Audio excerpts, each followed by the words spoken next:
It happened so fast. 10-year-old William woke up with a stiff neck and an upset stomach in June. Soon, his arms and legs began to swell. With his temperature soaring to 104, he was rushed to a Pittsburgh ICU, struggling to breathe. It looked grim when he was in ICU, and I guess I thought that he wasn't going to make it out. You thought he might die? Yes, sir.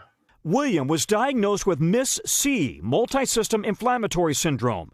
The CDC today reported 10 children have died from MIS-C in the U.S. The most common symptoms: skin rashes, red eyes, fever, headaches, abdominal pain, diarrhea, and vomiting. Through the end of July, 570 cases in 40 states and D.C. The median age, 8. Just over half were boys. Almost 2/3 ended up in the ICU, including at Children's Hospital in Boston. This is occurring somewhere between 3 and 6 weeks after acute COVID exposure or infection.